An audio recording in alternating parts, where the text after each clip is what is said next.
Started out slanging that thing last night. Arm appears to be strong. Yeah. Live. We got a live arm. Yeah. It's got a documentary being filmed or released right now called Enigma, which is going to be on Netflix.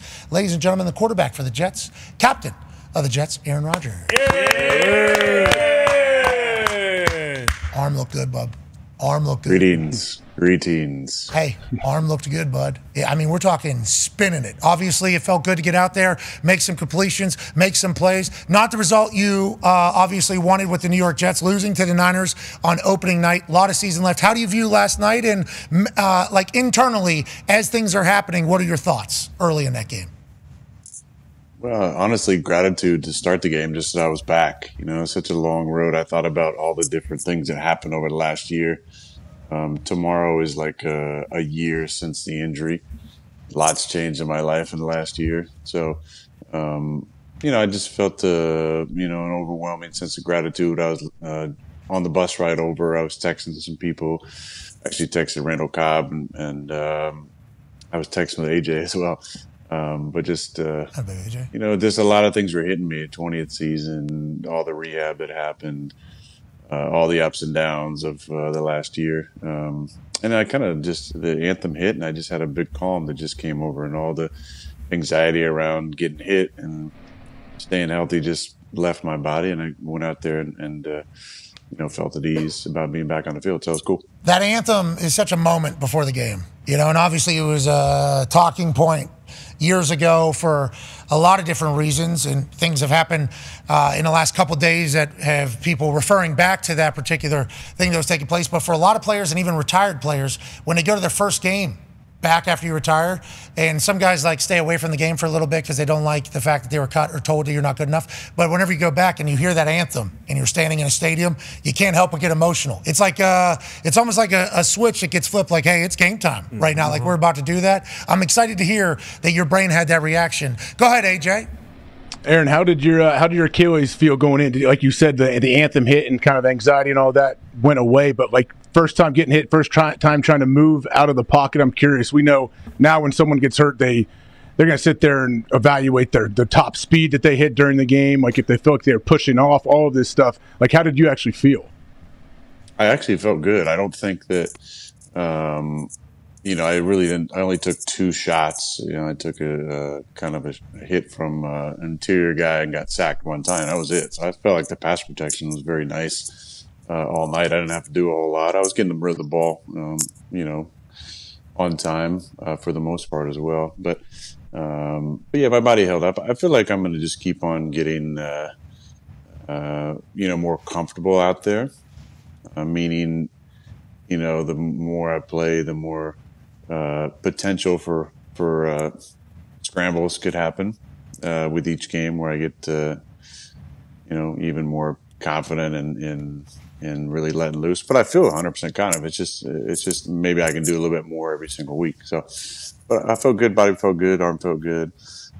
Disappointed, obviously. You know, would have been a pretty special just culmination to come back and to win on the road against the Super Bowl finalists. But they're a real good team. Their offense got rolling last night, and we had too many 3-and-outs, and obviously turned the ball over twice to put our defense in a tough spot. But the kicker made six kicks on a, you know, kind of medium windy night, it felt like, and yeah, we just didn't move the ball very effectively for much of the game. Yeah, shout out to Moody, obviously having a massive night. He's a Michigan man, so his team got their asses beat this weekend. So him bouncing back like that on Monday was probably good for his soul there for the Niners. Let's talk about your connection with Garrett. Seemed to be great. We don't know what's going on with the sleeves. I like the fact that he went with the quarterback throwback uniform on Garrett Wilson for the first night. But it felt like you were looking, D-Bud hated it, many others thought it was swagless. But there's an entire speech about swag that you could have there. Feels like you really trust Garrett. You're thrown into coverage. It's almost like a Devontae vibe from one game we saw with him. But what is your thoughts on Garrett, your relationship with him, and the offense as a whole? Ooh, you said right there. Ooh. Well, I checked to it wasn't a great check. I made I checked to an in-breaker on the left, and it was like 3-2 on the clock, so I gave a double in-breaker, so I knew the ball had to come out on time. If you watch the playback, basically everybody's breaking in. I just see it. It's not exactly the best combination there, but Garrett gets open so fast, it made the play look all right. I'm kind of just laughing, looking over the sideline like, well, kind of got away with that one. But, yeah, we got to get the ball more to G. I think he had, I don't know how many targets he finished with, but probably got up the number. We just didn't have many plays last night. We had, a 12-play touchdown drive. We had some 3-and-outs. We turned the ball over twice within the first 3 plays of a drive. And then we put together one more, decent drive to score. So it wasn't sustained drives. We were obviously worn on the field a whole lot either. They, I think, scored on a bunch of drives in a row. But that being said, the defense holding them to field goals. We got to get ourselves back in the game, and when we have a chance to make it a 1-score game or to even it up, we got to do that. And we just didn't do it. So we all got to play a little bit better. But I think it was a good test for us to see where we're at, and that we're going to be a team that's going to ascend throughout the season. Yeah, it looked like you guys were getting along, too. I saw you on the sideline, Chad, because there was news out of there that you were dividing the entire building. That's right. Remember that? It was like a week ago. This guy's a piece of shit. Everybody hates him. There's no team camaraderie. And then there's classic old school AR, chirping on the sideline, team showing up. Obviously, a lot of season left. Let's see how it goes. Last night, you connected with an OG friend of yours a few times, and then a stat was given out. Go ahead, Ty. Yeah, Aaron, I had quite a few flashbacks and memories when you got the Niners to jump and threw that touchdown to Allen Lazard, and it popped up that you now have the most free play touchdowns in the history of the NFL. I assume that wasn't the one to take. I think that was already a thing. You just added to it. But at this point in your career, when everyone knows how good you are at that, you're the best ever, and it seemed like the NFL actually kind of took away that part of your game. Like there was a point there where you were getting teams to jump and they were just blowing the play dead. How are you still able to do this so well when teams know, like, hey, there's a chance he's going to give us, he's going to get us a couple times, and we just got to stay disciplined and make sure he doesn't? First of all, Ty, nice to see you, buddy. You as well. All right. After Iowa getting beat there by a long field goal. Yeah, I know. Sorry to see that, but it's a cyclone state, brother. Iowa's a cyclone state, brother. That's how it goes. Never. Ooh. Oh yeah, it's tough stuff. Listen, they know that we like the long count. We like to draw them off sides. I think it's hard to do it on the road, but it's still doable. You have to find a way to feel what the rhythm of the cadence is, and when you understand the rhythm of the cadence, and you understand how to slightly manipulate the rhythm of the cadence to get them to jump. There's obviously a specific time that you like doing certain things, but it's just the kind of rhythm you don't want the defense to ever be able to get a read, a beat on what you're doing. So you got to mix up the cadence, long counts, medium counts, short counts. This one, they let go, which I was thankful for, because there was some complaining at one point by a coach who thought that they need to blow some of these plays dead. I've always been like, let them go unless it's clearly unabated. It looked like Leonard was trying to get back. I'm not telling you. It looked like he's trying to get back. Certainly one coach. There is one coach in your brain. Got to be public. Well, there was some thought about, and when you go back and look at them, defense moves. Are we moving before the snap actually happens? But yeah, we've been a part of changing, with the cadence, changing some of the rules with that. They've Peyton used to do it too, a little bit of the 12 on the field stuff, but that whole procedure, is harder to catch them with 12 on the field. They blow some of these plays dead on cadence a lot. They have flagged us and other teams for unnatural movements by the center. False starts, too much of a, head movement or butt movement or whatever, which AJ knows about. So a lot of head movement and butt movement by this fucking year. So much. Big time. So much head movement and butt movement. This guy was twerking at his birthday party. Nobody will talk about it. That was crazy. AJ Hawk. That was wild. That was his outfit. Aaron was there. He was there. His outfit. Yeah, he had like a bedazzled pants, and then he's like, "I'm the birthday boy." He's like, we get it. And he was out there. Ridiculous. Sweet, bro. Yeah, we get happy birthday. Yeah, we did the whole thing. To be able to pull all that off, obviously you got to have a good rapport with your offensive line. A lot of new pieces. How'd you feel about them last night? I felt good. I felt like they played good up front. I felt there was a lot of time to throw. I think we just kind of missed on a few of those runs. We were close, whether it was aiming points or just, defense being good, Fred being good, them being good at the point of attack. We were just not quite good enough on first, second down, run the football. And then, we just didn't convert at a high enough rate on third down. But I thought overall, there was a lot of really good things. I love playing with Tyron and Morgan and, watching my back on the edges. John and ABT are really solid. A guard for us. And I thought Joe had a good game at center. So there was a lot of time to throw last night. I felt the pocket was good, communication was good.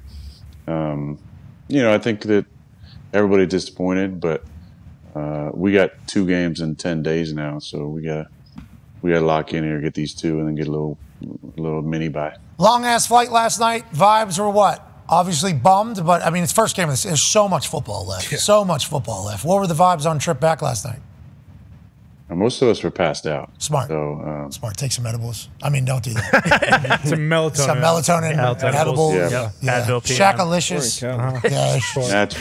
Natural remedies. Definitely natural remedies. But most of us were passed out.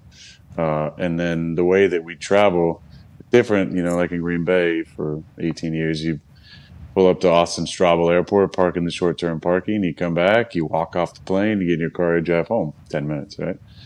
Here now, you fly in, you jump on a bus, then you bus back to Florham Park. Oh, no. Yikes. And then... Gotta win on the road. That's terrible. But we had, region stuff this morning. So we pulled up to One Jets Drive at 7:15, and I just went right into the stadium to do some massage and regen for the first hour and a half. What's regen? Just regen, regenerating your body back. Oh, regen.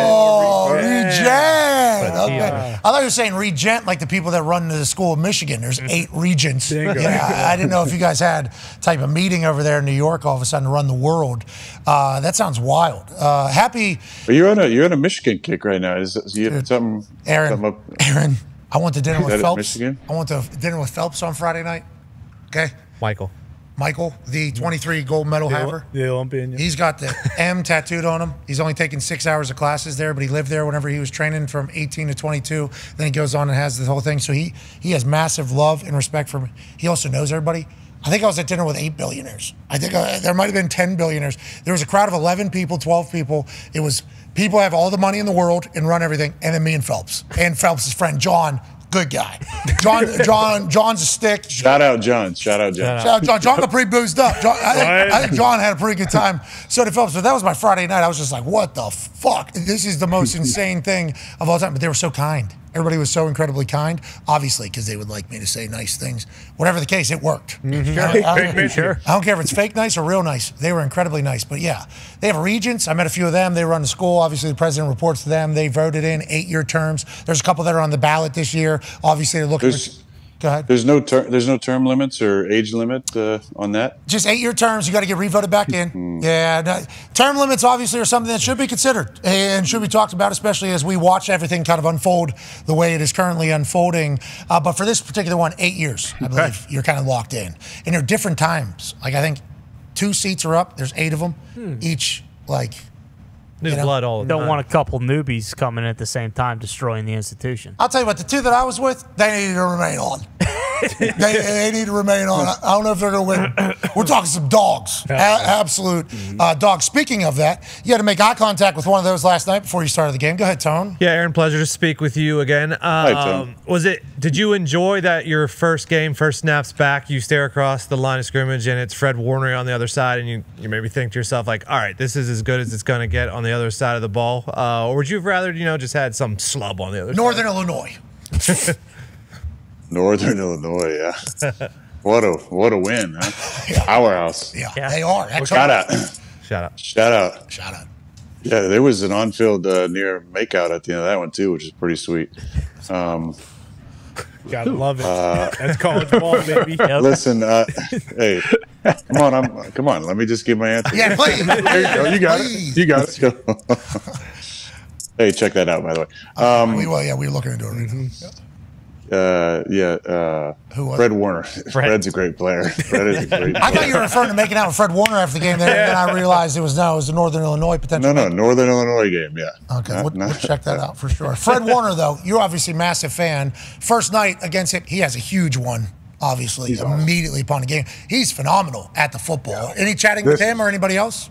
Beautiful. Listen, I got to say, we watched a clip during the week of Fred doing just that, tackling where he's wrapping with one hand and punching with the other hand. And he's as good as there is in the league at that. I always felt like Peanut Punch was the best. And then when he was out of the league, if you ever watched Josh Norman play, I feel like Josh was incredible at it. Like every one of his tackles, he wasn't even trying to tackle the guy, he was just punching the ball. Yeah. And Josh was actually on San Fran at one point when we played him. And Fred is so talented. He's smart. I've known him since he was a rookie, and he does it all sideline to sideline. There was a time where I think I told him after a game that he was going to get the recognition he deserves. And now nobody flies on the radar. It starts with 54 and 97 on that defense, and they honestly did less pressuring than I kind of thought they were. I thought there'd be some more unscouted looks. There were some good disguises for sure. But for the most part, it was a lot of, too high coverages with some man as change up, and then lining up in man and playing some zone out of it. So it was just about execution. They executed better than we did, and that's why they got us off the field. Did you see John Lynch and Shanahan celebrate afterwards? Did it look like this Northern Illinois celebration that took place after the Notre Dame game right here? Oh, whoa! Get in here! Get in here! Oh, they went to hug the same way. Yeah. They went to hug the same way. They just went to hug the same way. Did they? I don't know. Head tilt potential. I mean, they went. Shout out to the coach. They were jovial. They were jovial. That's passion. Hey, that's good football. That is passion. Wow, that's good football. Should have kissed him. That person just said, hey, "Holy shit! They paid us $1.4 million. They reimbursed us everything, and we won." And he went to the hug. Nonetheless, hopefully they were happy. You having to take on this? Hey, it's a great moment. Great moment. Like that. Suck face. Great moment. Celebrate. You gotta do what you gotta do. Good call by you too. That's producing of a television show in the middle of it. You guys should pull that up if you haven't seen it. Go ahead and grab it. We do. Great work in the back. Zito, good eyes. Foxy, good run. The Jets fans that are potentially, like I have a couple Jets fans friends. Michael Cole, most specifically, the voice of the WWE. Massive. Legend. Okay, he's going to, obviously, he just won 6 to midnight from you saying that, and obviously he's all jacked up here. But he sent a text last night, and he goes, we're fucked again. That is basically what he said. And my message to him was like, this is San Francisco 49ers. They're in midseason form, seemingly. They got a lot of pieces back there in the Super Bowl. You guys still have a lot of room to grow on the offensive side, right? And the Niners being the defense that you take on week one, is that a good thing or a bad thing? And I heard you say earlier, like kind of a check or a gauge of where we are. But is it a good thing taking on that Niners defense, which is like number 1, number 2 in the league early? Or what are your thoughts on it all? My thoughts are it's a tough place to play, and that would have been obviously a big win for us. We'd like to think that we're going to obviously go anywhere and win, but there's certain places around the league, road games against really good teams that are going to be tough ones. We know that going in. Obviously, we expect to win and want to win, but there's always going to be tough matchups. Like anybody that comes to see us at home is a tough matchup for that team. That's just facts. You go to a certain place in the league, it's tough to win. I think in general, the messaging was always going to be, if we won, we're going to the Super Bowl. If we lose, we're the shits. Yeah, Michael Cole is going to the top of a roof. Yep. And he's, all right, we're doing it again. That is literally what the text was last night. That is actually what the text was. And they're living and dying with you, though. But I think you're right. That's great. I mean, we love it. We love how passionate they are. But it's a 17-game season for a reason. We're going to hit our stride at some point during the season. Might be starting this week and run off a bunch in a row. Might be mid-season. Might be into the season. But the most important thing is obviously getting to the playoffs. Second to that, and really hand in hand, is how you're playing at the end of the season. Like we were on some good teams over the years that weren't playing our best late in the year and got ousted. And the only time we ever won it you know, we had to win a couple to get in. And the other time we went on a deep run, we had to win, 6 in a row to get in. Ty remembers that fateful run. Oh, yeah. But it's about playing the right way at the right time. We didn't play good enough last night. No excuses. But come along for the ride. Don't, if you want to jump off now, jump off, but then don't come back. No, Michael Cole's never. I mean, he's right back in. He's still a Mets fan. Yeah. I mean, He's back in. Okay. Yeah, he's always. Mets have been on a roll lately. Of course they have. Yeah. Of course they have. Not I know like- you guys are big baseball fans. They've been on a roll. They're they're tied for a wild card position, I believe, as of yesterday. Brother, what are you talking about? We love baseball around here. Yeah. Yeah, especially when Paul Skeens is Hell throwing yeah. that gas. Yeah, dog. Yeah, The big gas station. he's a dog. A month away. He is a dog. I saw you with a Yankees hat though at Mike Studd's concert. I think. Yeah. Yeah. Is that? Are you Yankees? Have you made a declaration or no? You can say it. I'm whoever gives me free merch. Smart. I went to a Yankee game. I'm friends with Marcus Stroman, so I've definitely enjoyed meeting those guys. But I'd pull for the Mets as well. I'm not like I don't have loyalty. All the Kevin Mitchell's not playing anymore for the Giants. Will Clark's not playing. Matt Williams. So I don't have a strong allegiance to any baseball team. I love watching the Padres and got to know some of those guys when I lived in San Diego forever, but a lot of those guys are gone. So, I enjoy playoff baseball and every now and then. Who's that dude from the Padres? Hosmer. Oh, Eric Hosmer. Yeah, he retired, but he did play for. Oh, I'd loyalty to him. Hey, nice pull. Yeah, good pull. First base. Yeah, he's a good dude. And you're talking about free merch and stuff like that. Did I see an Aaron Rodgers Huga House hat last night? Yeah, shout out to Jake Ryan and the boys at Huga for making that hat for me. It had like a 2 and a 0 on it. I remember in 20 years. So that was just a nice little shout out for him and his company. They've done a great job. There's a lot of guys actually wearing the Huga hats around, which is pretty cool. And Jake's former teammate, Age knows him well. They used to be locker buddies and hot tub buddies. And Really? yeah, and so it's Northern I got a Illinois. couple of those hats, so I'm always rocking those. Yeah, there we go. Yeah, you've been Bring it pushing up. the Huga House for a long time, and obviously Huga is Swedish for do what you love. Danish, yeah.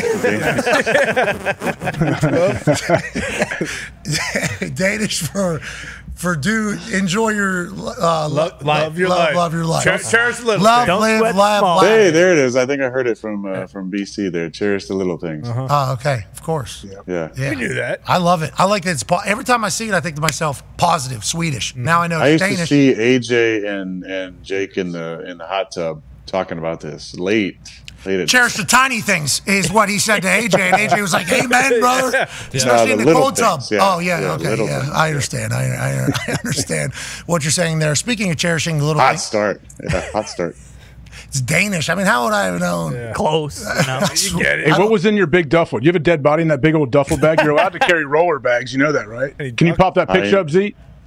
Just a full video. Yeah, They showed you walk in. You walk in, that bag was bigger than you. I know I was in between. I had some things I wanted to bring. I wanted to bring, my Theragun. I wanted to bring, some other things. I had to change Plant clothes. medicine. Do you bring the I know you guys entire do put- ayahuasca teepee in that thing? You got a just sweat bring lodge it- in there?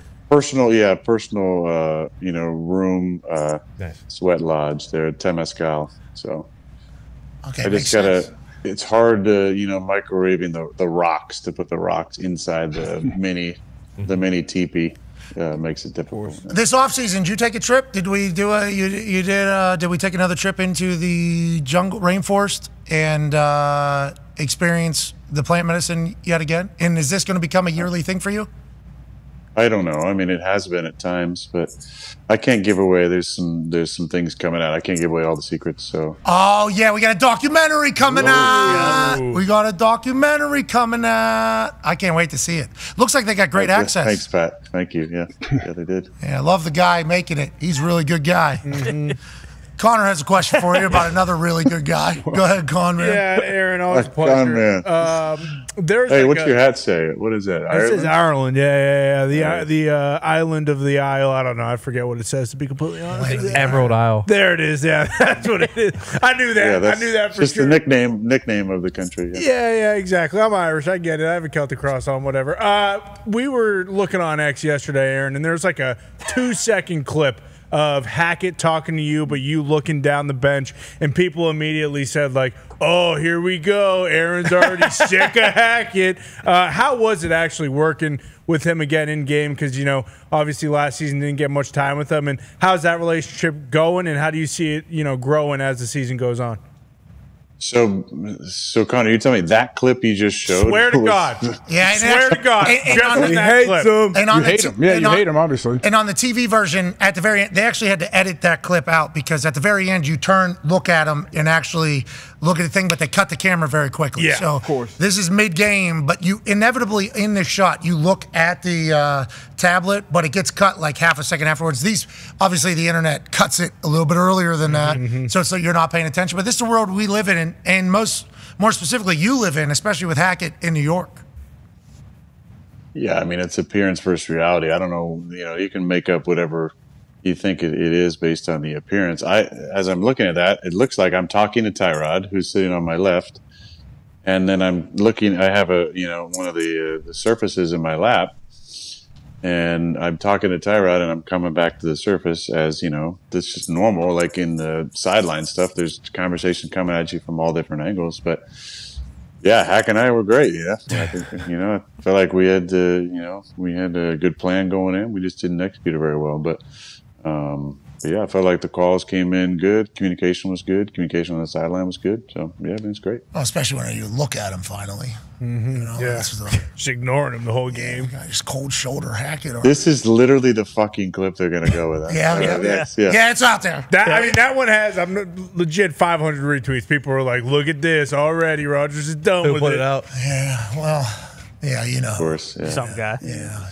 I don't know. They're the worst. There's some people that are great on the internet. A lot of talent on the internet. Yeah, absolutely. Very funny people. There's a lot of talent, a lot of funny people. Breaking their necks. All right. That is I believe that's a congressman or something like that. D-Bud has a question for you, A-Rod. Yeah, Ty brought it up. I was a victim of one of those offside touchdowns, too. If you jump offsides, D-lineman, just keep running to the damn quarterback. But anyway, you should have picked that. You should have picked that one. I should have, but Jordy, he got brought up on the show. He is a strong motherfucker at that point. I honestly thought I had it until I landed. I'm like, God damn. But anyway, moving on to your doc coming out. Obviously, going to get behind the scenes of you rehabbing. And we had J.K. Dobbins on yesterday. Absolutely electric. Seems like a guy, just great vibes. I know he was a part of that Achilles factory crew as well. Have you kind of talked to those guys since the season started? He had a big game, obviously, closing out that win against the Chargers. How's that connection going, if it's still going? Yeah, JK was really, really important for me because he made every day's rehab just a little bit brighter. If you've ever been around JK, he's one of the nicest guys. He's just like always in a good mood. He's happy. He's funny. And after about, a couple hours in the day one, he realized there's going to be some back and forth here. You're going to give me some shit. I'm going to give you some shit. I'm going to tell you how young you are and how I'm beating the hell out of you in the rehab. And that was just our banter every single day when it came in. Like, are you still working? Who's doing more hours? Who's coming back? Who's making the biggest jumps? But I needed it, I needed something to look forward to every day. So then to watch JK go out there and also to know that there was very little interest in him. And he's been a dynamic player when healthy in this league, but very little interest in the offseason. Signs with both him and Gus Edwards from Baltimore, both signed at the Chargers. And to watch him go out there and have 10 carries for 135 and a touchdown was so freaking cool. And just to see him smiling and laughing and, more importantly, just healthy. I just know what kind of guy he is. He's a special human being. And I reached out to him, and he sent me a nice message back. And I reached out to a lot of people in the last, 48 hours who were really important to me during my rehab. Everybody, obviously, from my surgeon to my PTs to people I work with in the Valley in LA to the people, with the Jets. And he was one of them just because, his friendship meant a lot to me during that time where I was healing both mentally and physically. Yeah, let's talk about that because the Achilles factory, we had a chance to experience it all last year with you. Shout out to Dr. Neil Elatrosh, who looks like a movie character of a Dr. Neil Elatrosh. So cool. That's true. Yeah, and everything about him is sweet. But like that locker room feel is very important. You know, whenever players leave the game, they always say they miss the locker room, they miss the camaraderie. How nice has it been to be back in the locker room with the boys? How nice has it been to be back in your normal life for the last 20 years, kind of around so many different backgrounds and cultures and personalities and opinions and everything that makes the locker room great? How has it been being, kind of drop back in there? Yeah, it's been great. We got a fun little corner. For whatever reason, last 2 years has been kind of the corner of all the great conversations. I got Tack on one side. I got Tyron. I got Javon Kinlaw.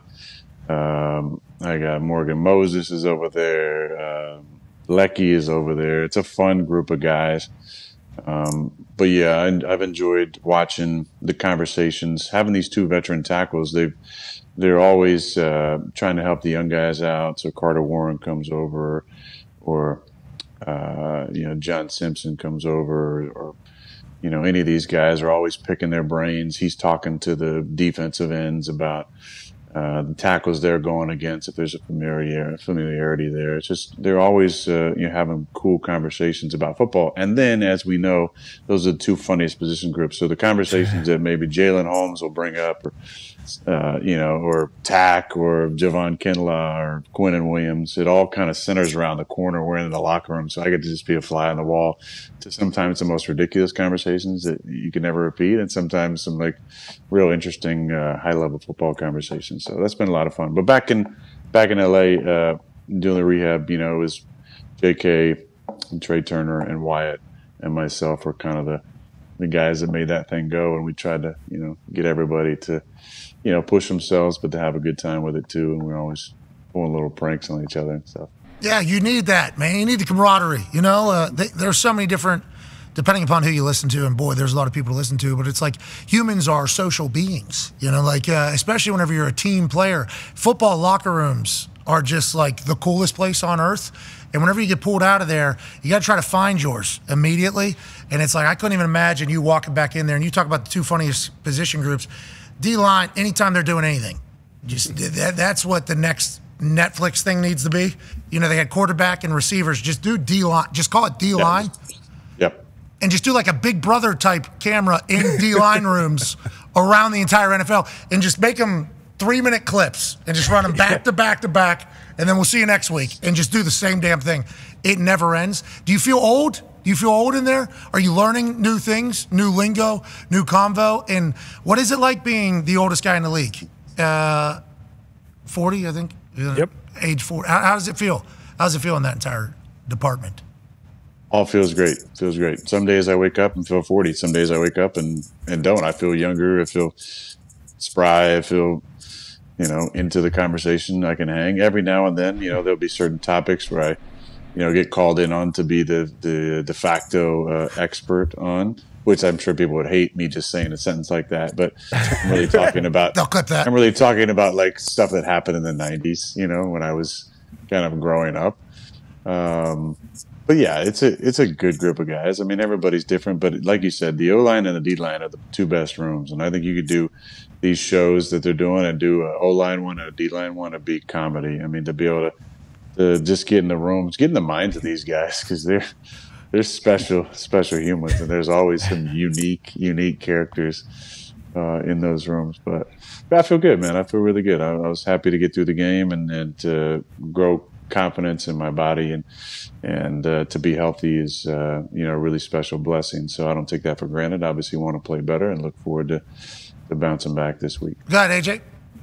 I don't know how much you watched of all the football going on, and before you played on Monday night, but quarterback numbers, yeah, I know you're shaking your head. You didn't. I know you saw some of it. You at least saw some highlights. Had to have. Quarterback numbers are kind of down. Not everybody, obviously, but overall, guys aren't throwing the ball. They're not pushing it down the field as far as maybe they have in the past. Is there anything you think to that? Are defense is better now? Are rules different? Like, what are they doing? Seemed like an overreaction from week one, honestly. No. That's what it is. What? Yeah. Whoa. We don't do that. Journalistic standards. We don't do that. Okay? It's a proper reaction to stuff we just learned. Also, I think that there's been some rule interpretations that are starting to swing back the other way. And then, there'll be not enough scoring for the league, and then they'll swing it back the other way. Whoa. Conspiracy theorist. No, that's just how it goes. I think the league could admit that, right? That's how it usually goes. But defenses are good, man. They're good. They're figuring out some of the stuff. So I think you're going to see more teams using some 12 and 21 personnel because so many teams want to play nickel the entire game.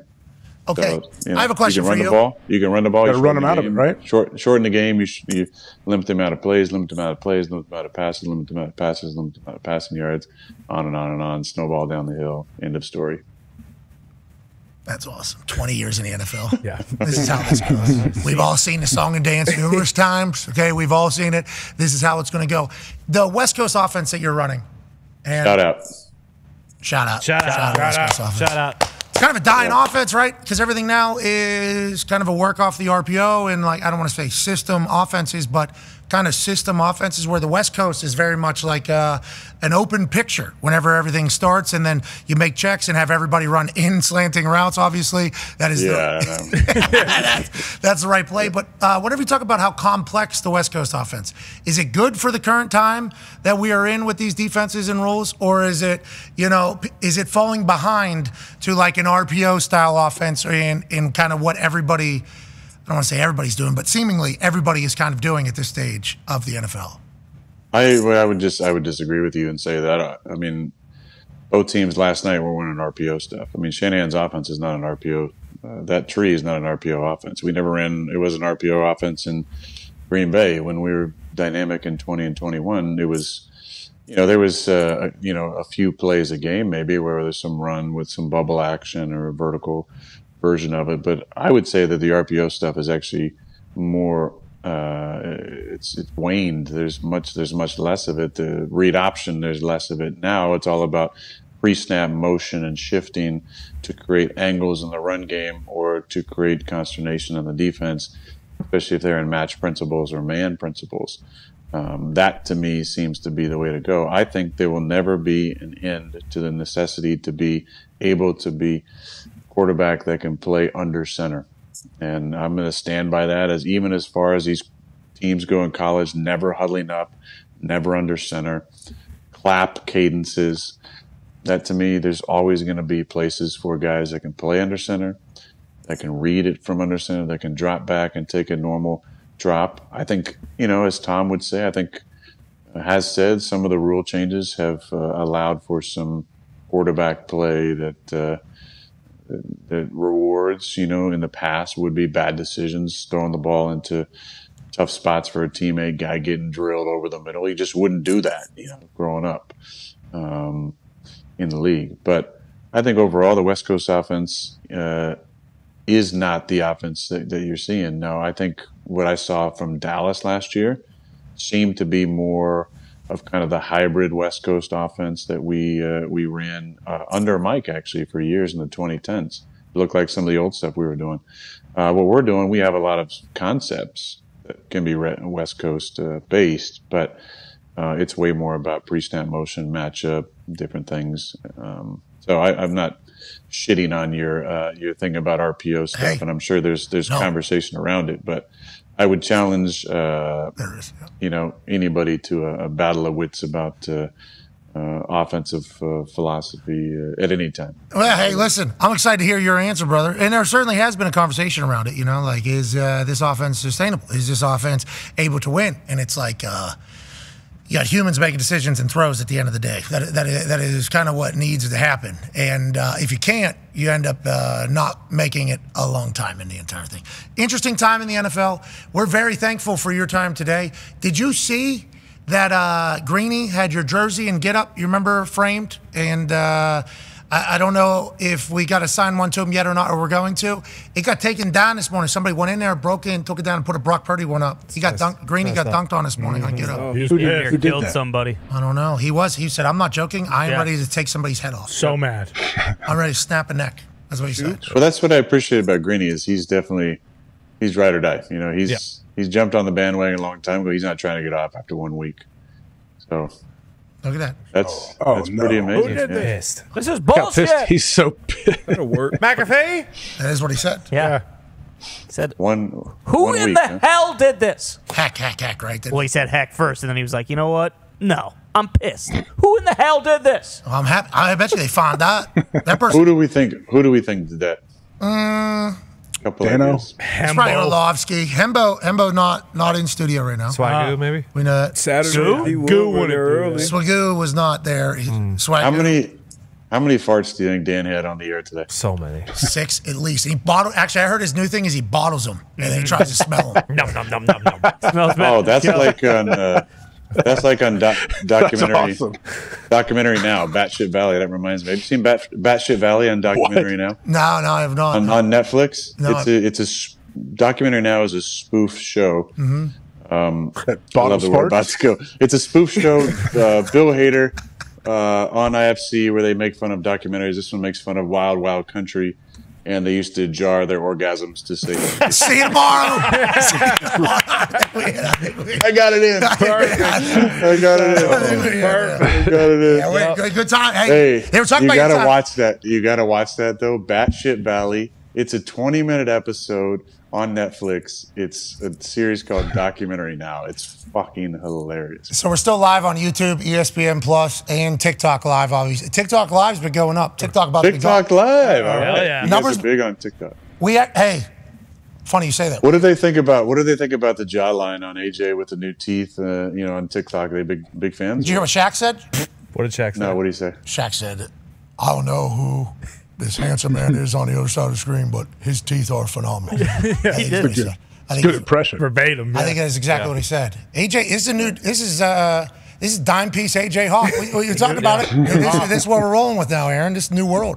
I always wondered when he would become so image conscious. I thought it might be during his playing days at some point, but it's pretty obvious that it was his post playing days, and then at some point he caved and just said, what am I doing? Give me the new rig, Yep. Now. top and bottom. New rig. You should see.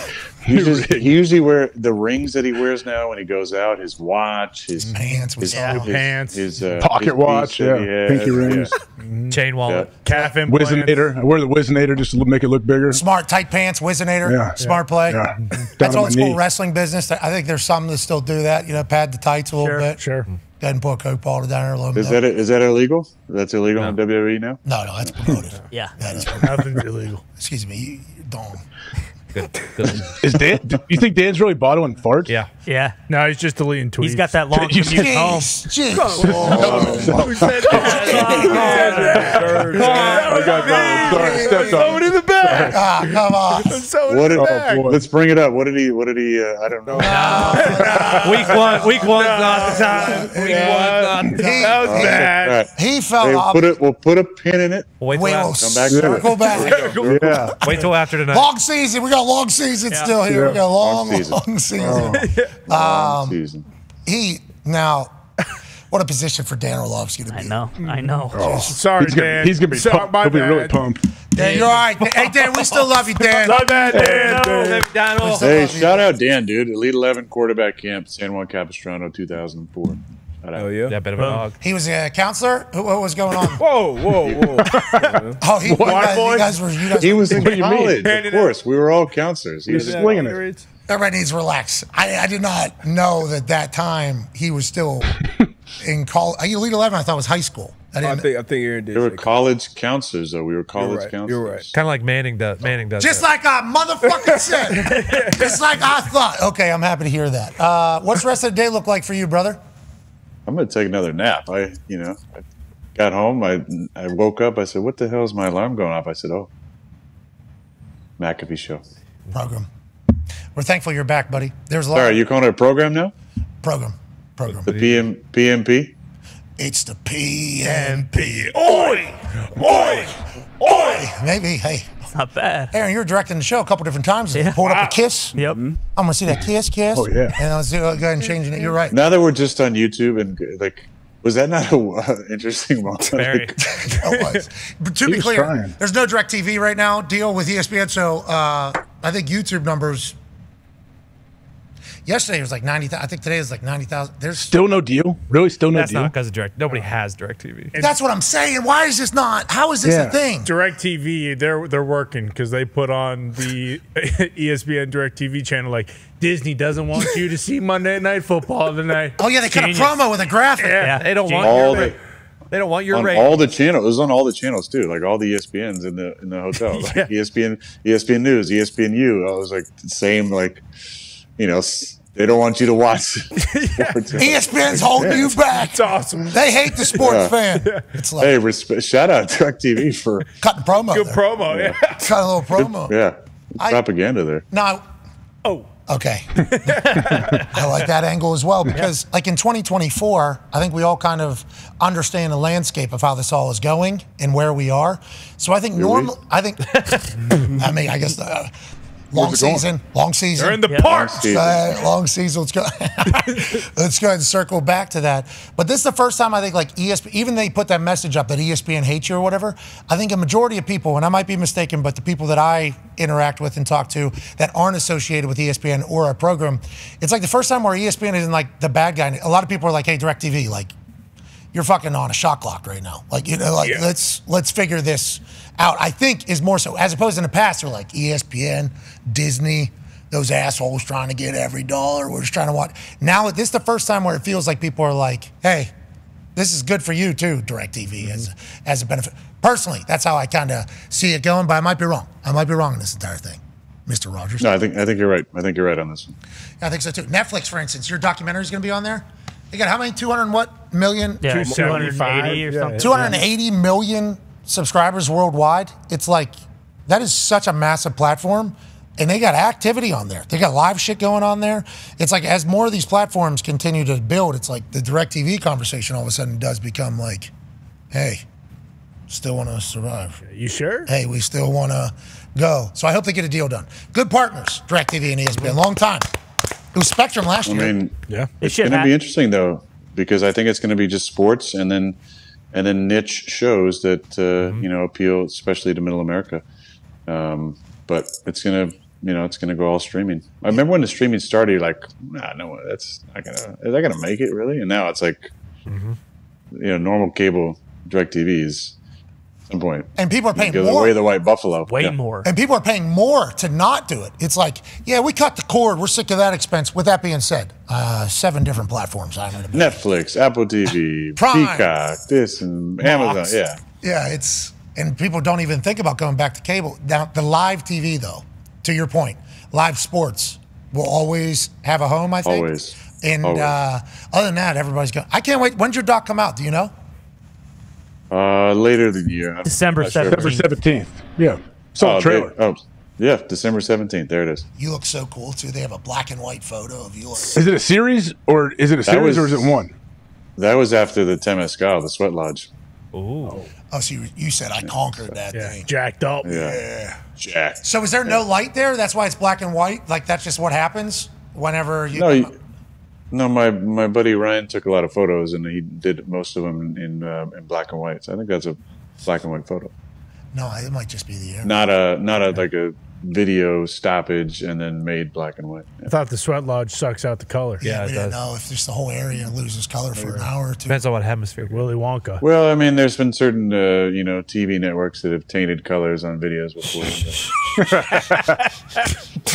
Journalistic standards. Journalistic standards. Can't talk enough about it. Hey, Aaron, we appreciate you, man. Good luck with the nap. Good luck with the rest of the season. Can't wait to talk to you next week. I'll have more energy next week for you boys, but it's good to see you guys. That was a Scott Hansen, Tom Brady thing. Is that what that was? Is that what you brought that up for? No, I don't even know what you're talking about. No, okay. All right, Scott. I actually don't. Tell me, what is Scott Hansen, Tom Brady thing? Scott Hansen in passing on 7 hours of commercial-free football live in a studio through to the Browns-Dallas game. Tom did something. He just made a joke as he was about to pivot to another place about Tom needing to have more energy than that, yada, yada, yada. And then everybody was like, even Scott Hansen's attacking Tom Brady because there was a lot of so Scott Hansen came out with an apology. Tom said, no. Yep. Scott Hansen said, you know what? This is unfair and inconsiderate by me. Yes, I was saying it tongue-in-cheek, but I didn't calculate how it may come across. Tom Brady, I apologize. I promise I'm rooting you on in this new venture. And then Tom would respond and say, the rookie appreciates you, Scott Hansen. No apology necessary, my man. Life is too short not to have fun. We're officially on 70-yarder watch, and I'm going to spike my headset when it happens. So everything's okay between Scott and Tom. Thank God. That's good fun. Thank God, Hey. Aaron. Fun. Word. Thank you, Mama Ayahuasca. Hugo. Ladies and gentlemen, Aaron Rodgers. Everybody. They jar up orgasms. That's what happens in that documentary. That's what I took away from that one. Yep. Yeah.